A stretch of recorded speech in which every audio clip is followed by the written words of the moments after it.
यो शान्तिरन्तरिक्षं शान्तिः शान्तिरापः शान्तिरोषधयः शान्तिर्वनस्पतयः शान्तिर्विश्वे देवाः शान्तिर्ब्रह्म शान्तिः सर्वं शान्तिः शान्तिरेव शान्तिः श्यामा शान्तिरेधि जतो यतः समीहसे ततो न अभयं कुरु शन्नः कुरु प्रजाभ्यो भयन्नः पशुभ्यः गणानां त्वा गणपतिगुं हवामहे प्रियाणां त्वा प्रियपतिगुं हवामहे निधीनां त्वा निधिपतिगुं हवामहे वसो मम आहमजानि त्वमजासि कृतसमम् अम्बे अम्बिके मालिके नमानयति कस्तना ससस्वतः सुभद्रिकां तां वेदवासिनीं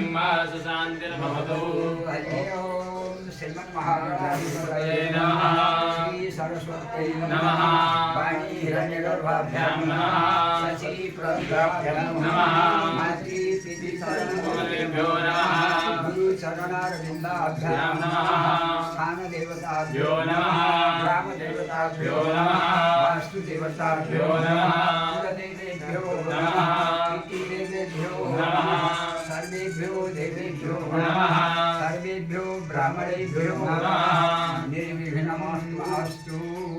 शुभकाले गणनाथस्य कपिलो गजकर्णकः लम्बोदरस्य विकटो विघ्ननाशो विनायकः दोलके दुर्गणाध्यक्षो भालचन्द्रो गजाननः द्वादशैतानि नामानि अपरिहृणयादपि विद्यारम्भे विवाहे च प्रवेशे निर्गमे च सङ्ग्रामे सङ्कटे चैव विघ्नस्य न जायते शुक्लाम्बरधरं देवं शशिवर्णं चतुर्भुजं प्रसन्नवदनं ध्यायेत् सर्वविघ्नोपशान्तये अभिजितान् पूजितो यासुरासुरैः सर्वविघ्नहस्तस्मै गणाधिपतये नमः। मङ्गलं भगवान् विष्णु मङ्गलं गरुडध्वज मङ्गलं पुण्डरीकाक्ष मङ्गलाय तनो हरिः सुदिनां तदेव ताराबलं च बलं तदेव विद्याबलं दैवबलं तदेव लक्ष्मीपते गृहं स्वामी नामदेशं जयसे साम्पुरस्य साम्पराजयाय